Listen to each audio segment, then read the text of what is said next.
मुद्दा उठ ही रहा, आपको पता ही, आज मुलाकात भी हुई है सीएम साहब से, आप भी मौजूद थे। क्या कुछ बातचीत हुई है? और आपका बयान भी आया था, उसको लेकर कर्मचारियों ने काफी आपत्ति भी जाहिर की थी, क्या कुछ बात हुई है आज?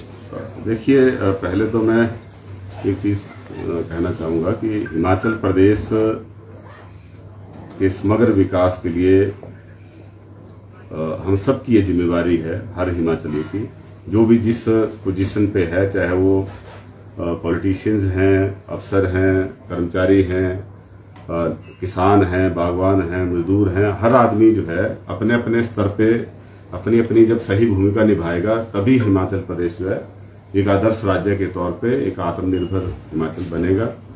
और हम उन सब लोगों का धन्यवाद करते हैं कि जो पूरी निष्ठा और ईमानदारी के साथ अपनी ड्यूटी निभाते हैं। बाकी दूसरी तक जहां तक बात है, यहाँ जो हमारे कर्मचारी भाई बहन हैं, ये सरकार का अभिन्न अंग हैं। सरकार सिर्फ चुने हुए प्रतिनिधि नहीं होते हैं, बल्कि चीफ सेक्रेटरी से लेकर जो प्रदेश सरकार के किसी भी विभाग में पीएम तक का जो पोस्टेड है, वो सब लोग जो हैं सरकार का हिस्सा हैं। तो ऐसे में मैं कहना चाहूंगा कि हिमाचल प्रदेश में जो कांग्रेस की सरकार आदरणीय सुक्खू जी के नेतृत्व में बनी है, ये कांग्रेस की सरकार हमेशा ही वैसे कर्मचारियों की हितैषी रही है, लेकिन जो ये वर्तमान सरकार है, इसने बहुत बड़ा एक क्रांतिकारी कदम जो है ओल्ड पेंशन स्कीम को बहाल करके हिमाचल प्रदेश के कर्मचारियों को एक बहुत बड़ी सौगात दी है। और इसके बाद भी हमने 1.5 साल के अल्पकाल में 7% डीए जो है अभी तक जारी किया है। जो 75 साल से ज्यादा उम्र के बुजुर्ग हैं, उनका जो एरियर था उसको जो है क्लियर करने के लिए आदरणीय मुख्यमंत्री जी ने 15 अगस्त को उसका ऐलान कर दिया है। और दूसरा मैं कहना चाहूंगा कि जितनी लायबिलिटीज हैं, इसमें 9,000 करोड़ की लायबिलिटी जब हमारी सरकार बनी उस समय हमें विरासत में मिली। 85,000 करोड़ का कर्जा हमें विरासत में मिला। ये हमारी सरकार, वर्तमान सरकार ने नहीं लिया, ये पहले का कर्जा हमारे ऊपर है। आज 1,16,180 रुपए प्रति व्यक्ति के ऊपर जो है ये कर्जा हमारे ऊपर चढ़ा है। ऐसे में जो है हमारी सरकार ने कुछ ऐसे कदम उठाए, क्योंकि पहले तो भारत सरकार से कोशिश करी, लेकिन जहां रेवेन्यू डेफिसिट ग्रांट 2021-22 में 10,000 करोड़ थी, वहां पे आज घट के और टेपर्ड जो है उसको कर दिया है, और वो लगातार घट रही है और अगले साल तक की 3250 करोड़ तक पहुंच जाएगी। तो इसको भी हमने बढ़ाने का 16वें वित्त आयोग के सामने भी अपना पक्ष रखा है। और जो पिछले साल बहुत बड़ी आपदा हिमाचल प्रदेश में आई, जिसमें 22,000 परिवार जो है सीधे तौर पर प्रभावित हुए, सड़कों का बहुत भारी नुकसान हुआ, पानी की स्कीमें बह गई, बिजली की बहुत सारी लाइन जो थी वो डैमेज हो गई। तो इसके रिस्टोरेशन के लिए हमने पीडीएनए के तहत जो है लगभग 9,000 करोड़ के क्लेम जो है वो भारत सरकार के सामने रखे हैं। आज तक एक फूटी कौड़ी उससे नहीं मिली है। तो हम ये उम्मीद करते हैं कि ये विपक्ष का भी दायित्व है, सत्ता पक्ष का भी दायित्व है, हमारे अधिकारी और कर्मचारियों का भी दायित्व। बीजेपी की सरकार थी, वो इसको इसके जिम्मेदार ठहराते कि उनके समय की ये एरियर है।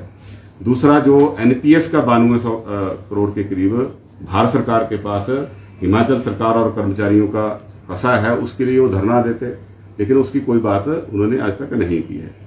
बाकी आज बड़े सौहार्दपूर्ण तरीके से जो है हिमाचल जो अराजपत्रित संघ है, उनके 2 फेडरेशन जो है, दोनों के साथ जो है आदरणीय मुख्यमंत्री जी की मुलाकात हुई, उसमें मैं भी मौजूद था। और एक जो हमारे लेक्चरर एसोसिएशन है उसके साथ भी जो है बातचीत हुई है। उसमें जो भी उनकी उचित मांगे हैं उनको मानने का जो है आदरणीय मुख्यमंत्री जी ने आश्वासन दिया है, और वो आश्वस्त होकर पूरी तरह से उन्होंने सरकार को भरोसा दिलाया उस मीटिंग में, जिसकी रिकॉर्डिंग भी शायद आप तक पहुंच गई होगी, कि हम सरकार को पूरा सहयोग देने के लिए तैयार हैं। 6 महीने का समय मुख्यमंत्री जी ने मांगा है, हम पूरी तरह से सरकार के साथ खड़े हैं और हमें कोई जल्दबाजी डीए को लेकर नहीं है। लेकिन जो हमारे सचिवालय के कर्मचारी संघ है, इन्होंने एक ऐसा बवाल खड़ा कर दिया, जो ठीक है कि प्रजातंत्र के अंदर हर आदमी को अपनी बात कहने का हक है। वो गेट मीटिंग करते, शांतिपूर्ण तरीके से करते, और जो मुझे जानकारी मिली उसके मुताबिक तो उन्होंने अपना कोई मांग पत्र भी सरकार को नहीं दिया था। बिना मांग पत्र दिए अचानक उन्होंने जो है ये हल्ला बोल दिया। और उसमें जो है जिस भाषा का उपयोग किया गया वो सारी मर्यादाओं को तोड़कर किया। वो असभ्य की श्रेणी में आता है। एक फिल्थी और अब्यूजिव लैंग्वेज जो है उसको यूज करने का किसी को अधिकार नहीं है। अब मंत्रियों को ऊपर टीका टिप्पणी कर रहे हैं, मुख्यमंत्री के पे कर रहे हैं, चीफ सेक्रेटरी को कह रहे हैं कि ये नालायक हैं, मुझे कह रहे हैं कि ये मंत्री बनने के लायक नहीं थे। तो मैं तो मंत्री को ऐसे थोड़ी बनते हैं। मुझे तो घुमारवीं की जनता का धन्यवाद करना है जिन्होंने हमें लगातार जो है चुनाव जिताए हैं, और पार्टी हाईकमान का धन्यवाद करना है जिन्होंने हमें इस काबिल समझा। लेकिन जो सचिवालय कर्मचारी महासंघ का अध्यक्ष है वो जो है उसका सर्टिफिकेट दे रहे हैं कि फलां व्यक्ति भी नालायक है, फलाना भी नालायक है, जैसे जो है वो सब कुछ वो जिम्मेवारी सर्टिफिकेट देने की उन्हीं के ऊपर आ गई है। उन्होंने जिस भाषा शैली का इस्तेमाल किया है वो किसी तरीके से जायज नहीं है, और उनको कंडक्ट रूल्स उन्होंने पढ़े होंगे, लेकिन क्योंकि कर्मचारी जो सचिवालय में ड्यूटी देते हैं उनसे तो हम उम्मीद करते हैं कि उनको कानून नियम की ज्यादा जानकारी होगी, है ना, लेकिन वो नहीं। उन्होंने उसका इस्तेमाल उसका दायरे में रह के बात नहीं अपनी की है। जो अराजपत्रित संघ के कर्मचारियों से हम मिले, उन्होंने अपनी बात कही कि हम तो प्रदेश के दूर दराज इलाकों में भी अपनी सेवाएं देते हैं, तो हमने तो इस तरह की बातें कही नहीं की। हम तो जो है सरकार को पूर्ण सहयोग देने के लिए तैयार हैं। तो ये जो सिर्फ यहाँ के कर्मचारी 3-4 नेता थे, ये ऐसा लगता है क्योंकि आम कर्मचारी हमारी सरकार से संतुष्ट है, सचिवालय का कर्मचारी भी, अधिकारी भी हमारी कार्यशैली से, सरकार की कार्यशैली से पूरी तरह से संतुष्ट है। लेकिन सिर्फ 3-4 जो कर्मचारी नेता हैं उनके अपने निजी स्वार्थ हैं। एक व्यक्ति तो जो है वो मेरे पास भी आया कि मुझे अपने स्टाफ में लगा दो, उसने भी बहुत सारा भाषण दिया, है ना, लेकिन उसके पीछे जो है कई तरह के केसेस पेंडिंग थे। इसलिए जो मेरे पास फीडबैक थी उसमें उस व्यक्ति को मुख्यमंत्री के कार्यालय में लगाने के लिए जो है वो सही नहीं पाया गया, तो वो अपनी भड़ास निकाल रहा था। तो इस तरह से ये कुछ अपने निजी स्वार्थ से लेकर मोटिवेटेड थे, और हमें ये लगता है कि कुछ लोग जो सरकार के खिलाफ लगातार षड्यंत्र करते हैं ये उनके हाथों में भी खेल रहे हैं, है ना, बाकी कर्मचारियों को मोहरा बना रहे हैं।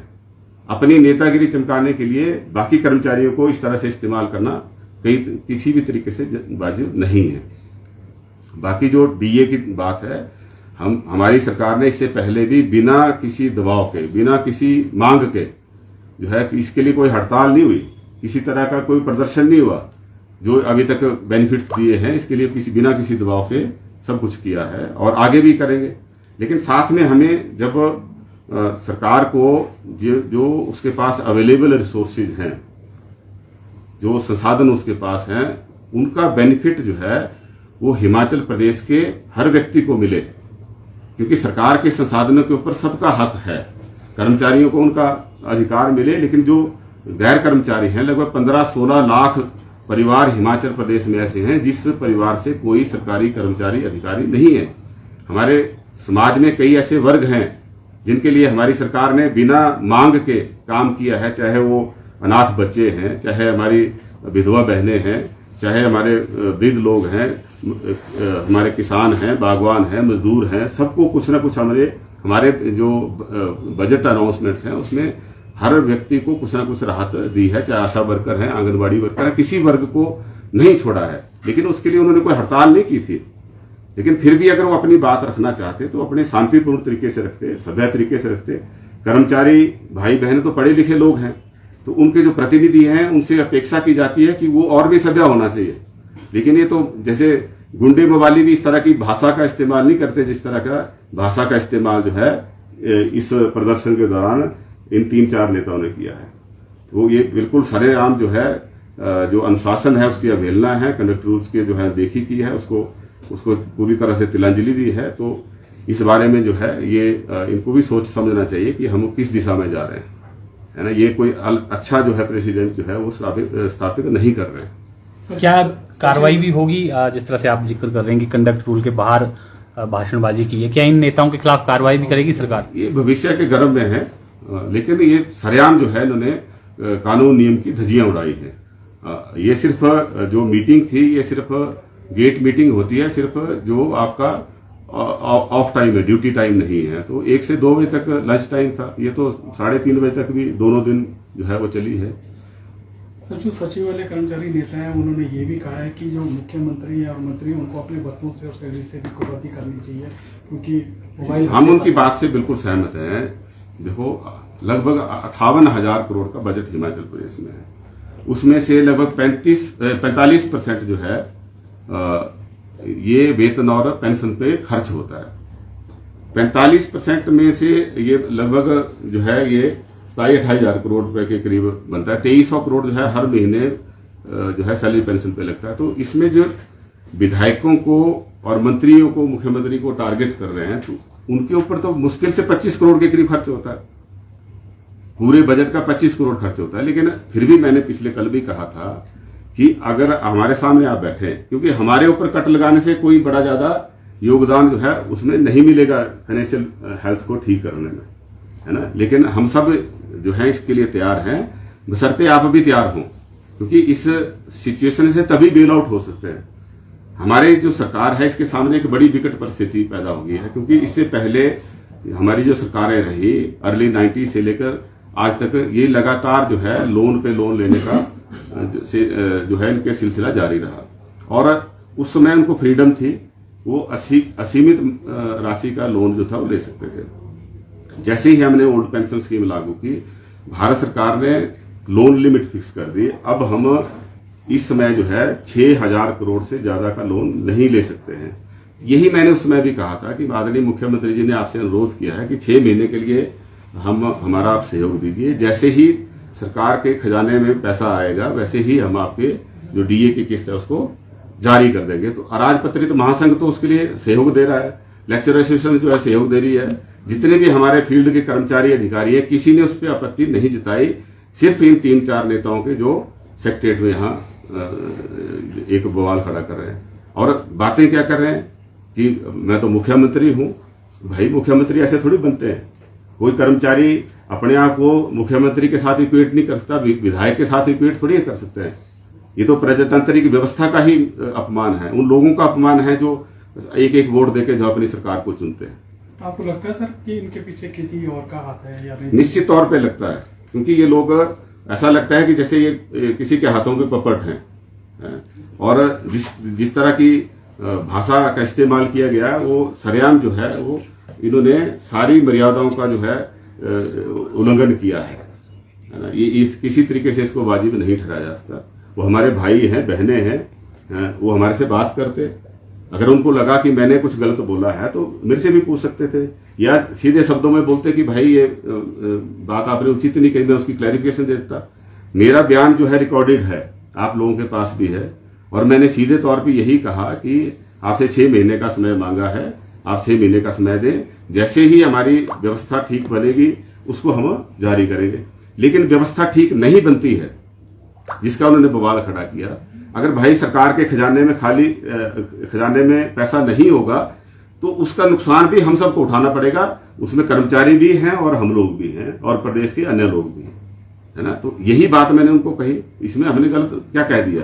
लेकिन एक बात मैंने जरूर और दूसरी कही कि भाई नेतागिरी के चक्करों में आप बाकियों को गुमराह मत करो, है ना, प्रदेश का माहौल मत खराब करो। ये हमने जरूर उनसे बात कही। सर, क्या इनके साथ कोई डायलॉग किया जाएगा अब, या सरकार के स्तर पर ऐसी पहल होगी कि ये कह रहे हैं कि मंगलवार से हम सेशन के दौरान काले बिल्ले लगाकर ही काम करेंगे? आज कर्मचारियों से बात हुई है, कर्मचारी महासंघ के पूरे प्रदेश के नेता यहाँ आए थे और उनसे बात हुई है, इलेक्शन एसोसिएशन के साथ बात हुई है। सरकार के दरवाजे बातचीत के लिए हमेशा खुले हैं। लेकिन जो ये महासंघ है जो काले बिल्ले लगाने की बात कर रहा है, वो ठीक है, उनको डेमोक्रेटिक राइट है, वो काले बिल्ले लगाए, उसमें कोई मनाही नहीं है। लेकिन जो अचानक इन्होंने धावा बोल दिया, उसके पीछे कहीं ना कहीं षड्यंत्र जो है वो दिखता है। कोई मांग पत्र इन्होंने सरकार को नहीं दिया, है ना, और सीधे तौर पे एक अग्रेसिव तरीके से भाषण देना, एक अपमानजनक बातें कहना। एक जो क्लास 4 एम्प्लॉइज का कोई इनका पदाधिकारी है एसोसिएशन का, वो प्रदेश के मुख्य सचिव को कह रहा है ये नालायक है ना। जो इनके एक अध्यक्ष हैं वो कह रहे हैं कि मंत्री बनने के लायक नहीं है। भाई, इसका फैसला आप थोड़ी करेंगे, इसका फैसला जो जनता ने चुने हुए लोग हैं वो उसका फैसला करते हैं। पार्टी की लीडरशिप फैसला करती है। और वो चुनाव लड़ने की बात करें तो चुनाव लड़ने किस लिए मना किया उनको? वो लड़े चुनाव, जहां से लड़ना चाहे वो लड़े, लेकिन जब तक वो सरकारी नौकरी में है तब तक इस तरह की बातें करने के लिए जो है वो नियम कानून उसकी इजाजत नहीं देते। सर, सचिवालय कर्मियों को भी क्या स्टेट कैडर में लाने के पर मंथन किया जा रहा है? अभी ऐसी कोई चर्चा नहीं हुई, लेकिन सारी ऑप्शंस खुली होती है। भविष्य में क्या होता है इसके बारे में क्या बोल सकते हैं।